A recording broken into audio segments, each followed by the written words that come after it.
आई बोल की, झालं काय काम? करा नो मा, एकटीच सगळं करावं लागते. आणि वहिनी कुठे आहे, काय करायली? कुठे जाईल, हाय घरीच नटापटा करत बसली. बरं जाऊ दे, माय तुमचं रोजच घराणं आहे. ते बाजूच्या आपल्या संगीने शिलाई मशीन घेतली म्हणून, तिला विचार बरं कुठून घेतली ती. काय ओ लक्ष्मीबाई, कशाच्या मशन्या घ्याल्या? आई ठेव, मग तुला नंतर लावतो. अहो शिलाई मशीन घ्या म्हणालो, 7,500 रुपये जमा झाले नाही का लाडक्या बहिणीचे, तुम्हाला आले की नाही? हा मला बी आले. अहो मशीन घेऊन कपडे शिवा म्हणालो, त्याच्या संग मग आहे की नाही पिझ्झा साड्या हे सगळं ठेवा म्हणालो, कटलेरी 1-2 महिन्यात सुरू करा म्हणालो. हे बी 7,500ची मशीन घेतल्यानं कटलेरी ती कशाने टाकणार?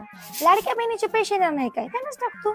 अहो काही जण म्हणायत की 1-2 महिन्यात पैसे येणार होतं, नंतर येणार काय ना, अशीच चर्चा चालू आहे. परवा मुख्यमंत्री साहेब नांदेडला आल्या, त्याने सांगितले की लाडक्या बहिणींना माहेरचा आहेर कायम राहील, म्हणजे लाडक्या बहिणीचे पैसे बंद होणार नाहीत, कायम येत राहणार. हो बाई, आता मी बी तुमच्यासारखी शिलाई मशीन घेतो आणि कपडे शिवायला सुरू करतो. मशीन घेसाल तवा घेसाल, मी तुमचा बचत गटाचा 1,500चा हप्ता भरला की नाही ते द्या अगोदर. मी केलं कीच बरं करायचं, सुट्टी तुम्हाला. दोघी मशीनचं दुकान एका जागी टाकू, मग काय दुकान उठी काय? थांबा, पुढचा लाडक्या बहिणीचा हप्ता आला की नाही 1,500 रुपये तुमच्या तोंडावर फिरतो आणि तुम्ही काही म्हणा, मशीनचं दुकान मी तुमच्याच बाजूला टाकतो. काय उद्धट बाई आहे का? मी साड्या देऊन तू देऊन मलाच म्हणाली काय ग? आजकाल कोणाला काही सांगायचं राहिलं.